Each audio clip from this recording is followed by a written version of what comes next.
All right, I'm getting ready to make teriyaki chicken in the crock pot. I'm using chicken thighs, boneless, skinless. I am going to season those up with this garlic, with some salt and some black pepper, and I'm going to sear those on both sides before I add them to the crock pot, just to give them some extra flavor. All right, these chicken thighs really spread out to be nice, big pieces of meat. So that's one, that's one. You can see there, those two big pieces. So I don't use chicken thighs a lot. I don't know that I've ever bought boneless, skinless chicken thighs, so it's probably the first time for that. I know they are much more flavorful than white meat. And this step wasn't required for the crock pot teriyaki chicken. I just knew this would give it some extra flavor. So after these sear up just a little bit, they are not going to be done. We're just basically getting some color and flavor on these, and then I'll transfer those to the crock pot. All right, so I'm taking some help from the grocery store tonight to pull together this teriyaki chicken. I have purchased this Great Value teriyaki sauce, marinade, and sauce. It says on the bottle.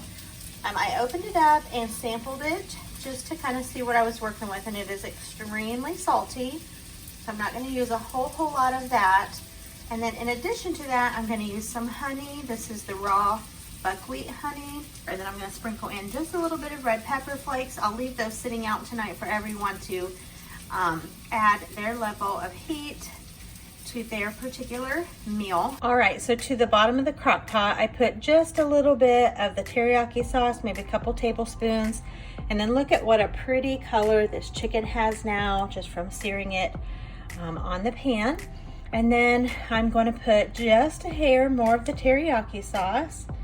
So let's just drizzle in just a little bit more. Like I said, this is very salty, very flavorful. We can always add more later, but we can't take any out, so let's not overdo that. And then I'm going to add in the honey and the red pepper flakes. All right, honey and red pepper flakes going in. The lid's going on, and we're going to put this on high for about 4 hours. All right, for my egg rolls, I have browned up 1 pound of pork sausage, and this was 4 cups of cabbage. I shredded it myself. It was a little under a half a head of cabbage. And then I have used, let's see here, 5 ounces of shredded carrots. So I browned those up on my skillet and basically reduced it down. You want them to be a little bit tender. You don't want to put the raw vegetables in the egg roll. So those are cooked down to the exact amount that the recipe said. That worked out perfectly. So I've got them in the same bowl here. I'm going to add the seasonings and then mix that up. Into this mixture, I'm going to add in my ginger. I am using this squeeze minced ginger. I got that at Aldi. I love it so much. So I've squeezed in here 1 teaspoon. Now I'm going to add in a half a teaspoon of garlic salt. I'm using this one that says garlic for pizza. So let's do half a teaspoon. That's about right. Eyeballing, which is my normal. Half a teaspoon of onion powder. So here we have our onion powder.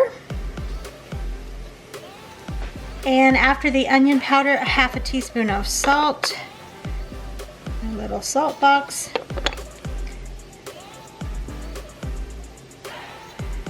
And I don't want to go overboard with the salt. All right, so that looks good. Yeah, so you just mix this together now. So we're going to proceed to do that. This is the filling for the egg rolls.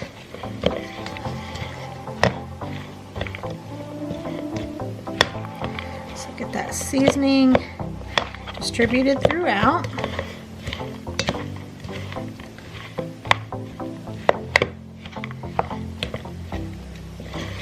Looking great. All right, and there we have it. All right, I'm going to use this riced cauliflower to make basically like a Chinese fried rice, only with the riced cauliflower. All right, to my riced cauliflower, I have added the shredded carrots. Normally I just use the mix of frozen peas and carrots, which is typically what you see in a fried rice. But I want to continue using the bag of carrots that I bought for the egg rolls while those are fresh.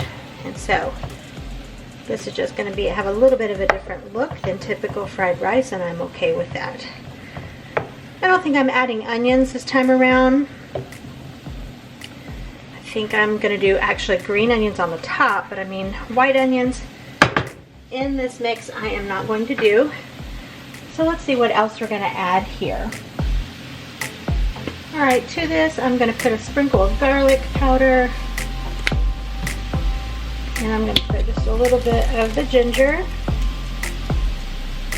That's good. And I'm going to get ready to add in my egg. Now, a bigger pan with sides, a wok, anything like that would have been easier probably to mix this up, but this pan was already out.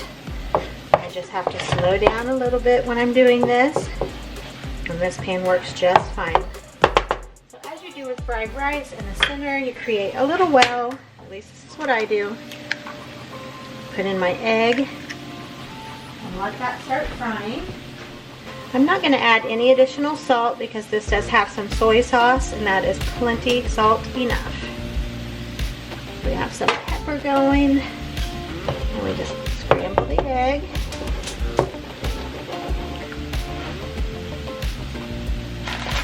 Okay, frozen peas have been added in.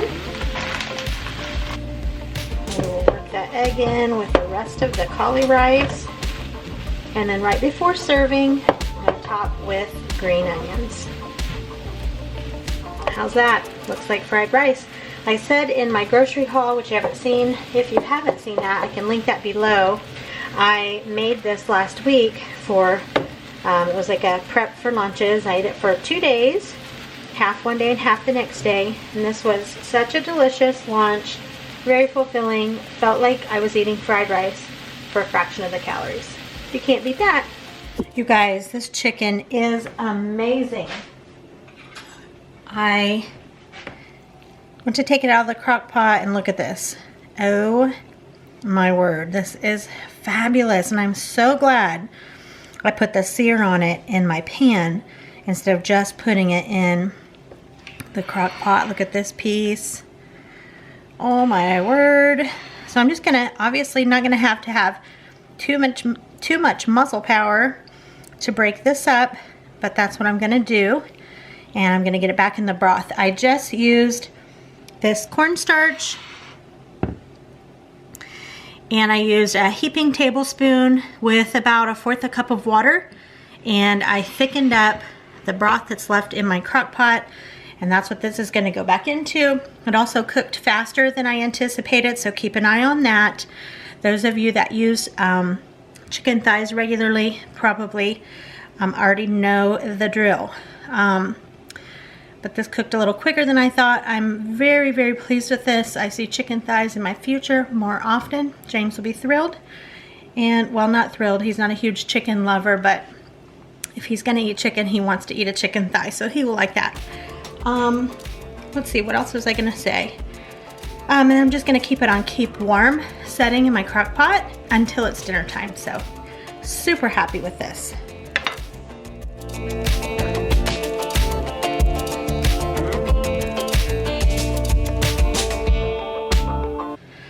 Alright guys, here are all of my ingredients for my egg rolls. I have my egg roll wrappers. I'm using this brand. I have my little bowl of water for sealing the edges. I've already pulled out one here that I'm going to start working with. And then you saw earlier, this is my mixture. This is the mixture that I'm going to fill my egg rolls with. So I'm going to get started. You're supposed to lay your egg roll wrap out with a point towards you. Seal, moisten the edges furthest from you. And it's about 2 to 3 tablespoons of filling. You don't want to overfill them so they burst apart. That kind of ruined the whole thing. Okay, that looks pretty good. And then I take this point to this edge, pull towards me. I think I could probably put a little bit more in that one. I'm going to fold in the corners. Because we moisten those, they're already going to start sealing, and roll. And then for a little extra assurance, you can seal the edge there with water. And there you have it. So I'm going to place my egg rolls as I get them rolled up on this plate. And I'm going to get those ready for frying. I think I'm going to make my second one a little fuller. So here we go.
Now these egg rolls only take about 2 minutes to cook, about 1 minute per side in hot oil. And let me tell you, they were so good. So was the chicken. The whole meal just was really over the top. Everyone said, "Mom, make more egg rolls the next time." I just served it with some broccoli along with everything else that you already saw. And you see a little cheese and meat tray back there for hors d'oeuvres. It was so good. I'll be making these way more often. Alright, tonight we just felt like we were in the mood for a burger. There was nothing like a home pan-fried burger. We like grilled, but pan-fried is our very favorite. So I'm just frying those up, seasoned with salt, pepper, garlic powder, and Worcestershire.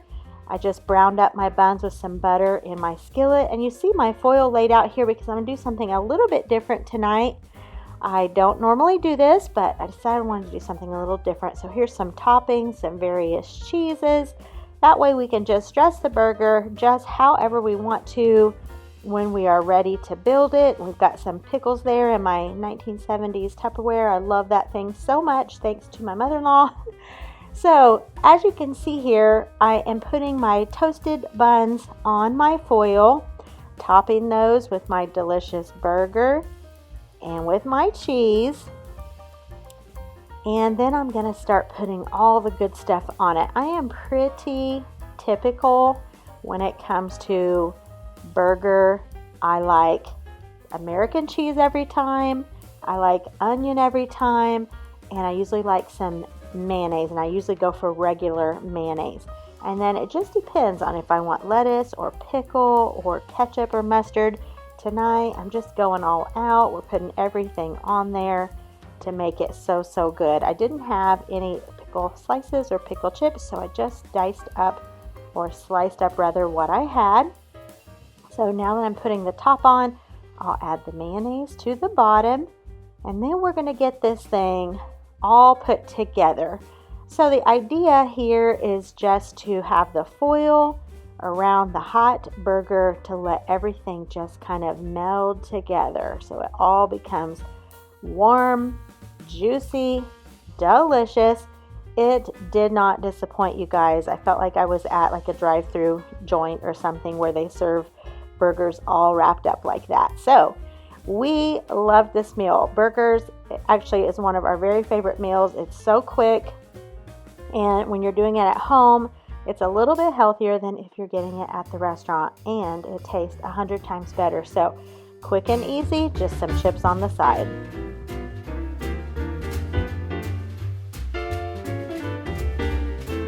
And apparently we were just in the mood for hamburgers and hot dogs, because the next night we had hot dogs.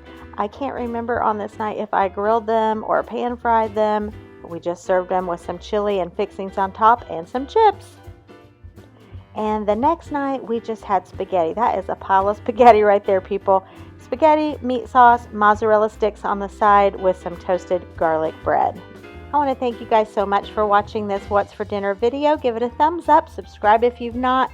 This last clip here is of a crockpot meal that was real easy to put together. I just put some marinara sauce on the bottom and then filled it full of brats. Put some more marinara sauce on top. I diced up a few little cherry tomatoes that I had left over, and then I cut up a big pile of peppers and onions, and I cooked this while we were at church. It was part of our fellowship meal for about, I don't know, it probably cooked about 4.5 hours on high. It was delicious. We devoured these up. Everyone always enjoys a good brat. Actually, there were brats and Italian sausages in there, so it was good. So if you need something for your crock pot that's easy and hearty, very quick, this is the one for you. As always, guys, thanks for watching this video. I super appreciate it. Come back for the next one, and I'll see you around.